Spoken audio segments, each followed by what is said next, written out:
Hey all, welcome back to the channel. Today I'm going to show you how to test and replace the horns on this 2023 Toyota Sienna.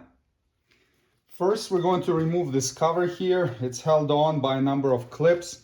There are two ways to remove these clips. You can get a little flat blade screwdriver under the edge of it like this and pop it up and then pull it out. And if you do this, this clip is ready to be reinstalled. You don't need to do anything else.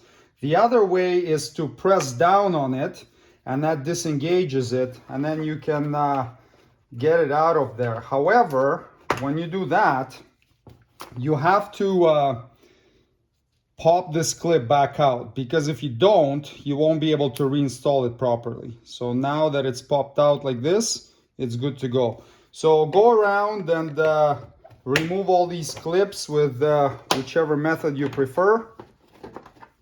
Now, if it's an older vehicle, some of these clips may break during removal or popping them back out because they get old and brittle. And I'll put a link in the video description for where to get the replacements. Now this cover can come off. Mine has a block heater cable attached to the back of it. I'm not gonna cut all the zip ties off. I'm just gonna lean it out of the way like this and just bungee strap it so I can access the inside here. But if you don't have a block heater, you can just take this right off. The Sienna is equipped with two horns. So you have the high-pitched horn right here and a low-pitched horn right here, and they both honk at the same time, making that kind of nice mid-range sound. So if one of them goes out, your horn's gonna either sound like bee or it's gonna sound boo. So it's just gonna sound weird, right? And based on that alone, you can determine which horn failed. So if your horn sounds really low-pitched, that means that the high-pitched horn is out and you're only hearing the low one. And if the horn is very high-pitched, that would tell you that the low-pitched horn is out and you're only hearing the high-pitched one. Well, let's remove one so we can test it. There is a tab right there on the connector that needs to be pressed, and then the connector wiggled out. Sometimes they're really stuck in there just from age. Well, let's see if we can get this one out. You gotta squeeze that tab. There we go. So I was able to remove it. That's the tab that we press on and then slide the connector out.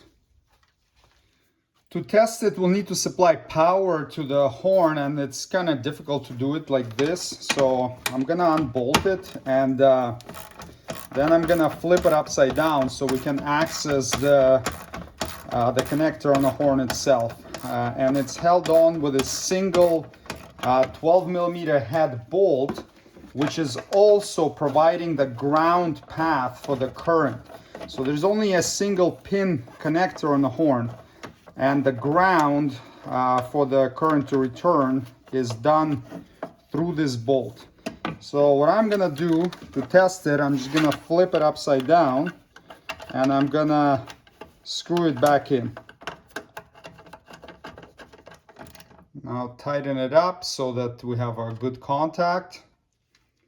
And there's our single pin right there that we need to supply the 12-volt power to. Open up this fuse box cover. Just press with your finger on the little tabs. There are 3 of them, and then this cover can come off. And now pull back on this tab a little bit and lift this cover off, and we can get our 12-volt battery power from this metal plate right here. Connect wire to it, just making sure that the other end of the wire doesn't touch any metal part of the vehicle so you don't end up with a big spark. And now we can test the horn.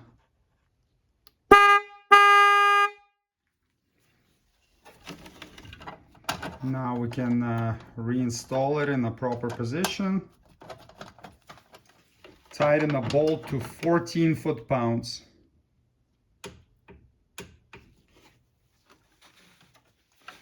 And plug the connector in until it clicks.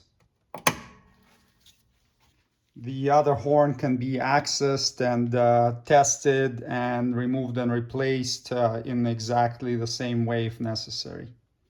After testing, close this little cover until it clicks, and then reinstall the main cover, engaging the 3 hooks.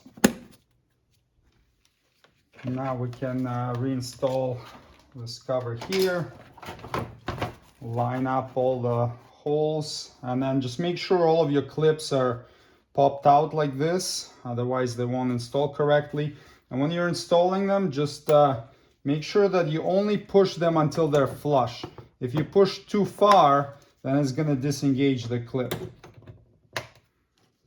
And now all the clips are installed and the job is completed.